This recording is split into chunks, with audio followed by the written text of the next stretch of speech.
Hey, I'm Neil. Welcome to Petrogy. This video is released to patrons on Patreon on January 12th.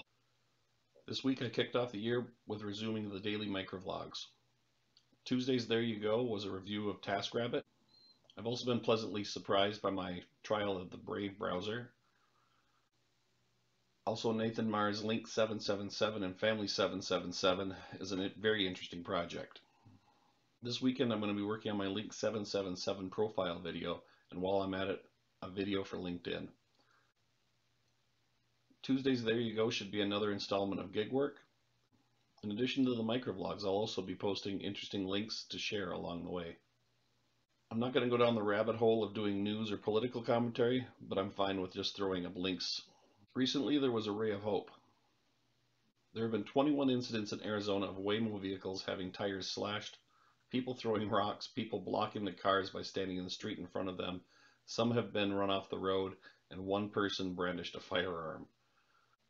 The Waymo representatives have assured everyone that over the past 2 years, we found Arizonans to be welcoming and excited by the potential of this technology to make our roads safer. Additionally, our government officials are still welcoming autonomous cars with open arms, despite the attacks on Waymo vans. Waymo and our government officials just don't want a few bad apples to ruin our opportunity to make our roads safer by eliminating the human element. I find it interesting that Americans would be so willing to embrace autonomous vehicles considering our lack of enthusiasm about public transportation and our love for independence and cars. It's the end of the world as we know it. Researchers at Stanford and Google discovered that a machine learning agent intended to transform aerial images into street maps and back was found to be cheating and hiding information it would need later in a nearly imperceptible high-frequency signal. About a year ago, we had the chatbots that developed their own language. Why do we keep finding out that AI keeps trying to conceal information? Is this in its program, or is it something more concerning going on? I'm going to wrap up with a video clip that I found to be deeply concerning. Chip seller Jovan Österlund sees no need for risk analyses. He's certain the trend can't be stopped. He foresees chips implanted not only in hands but in heads too. Anyone not optimized in this way will be left behind.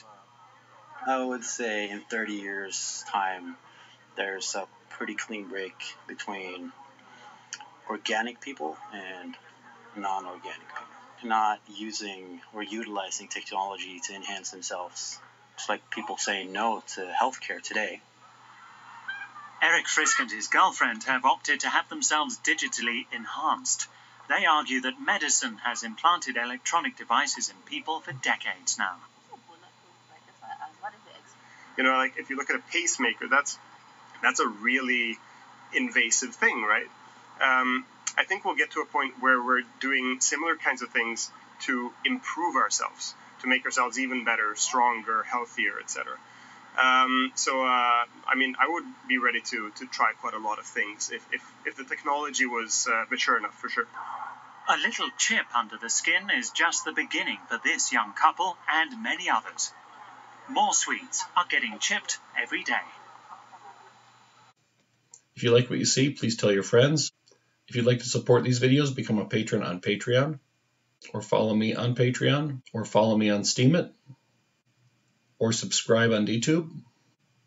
Comments, shares, likes, upvotes, responses, and resteems are all always greatly appreciated. Thank you for watching, and good luck out there.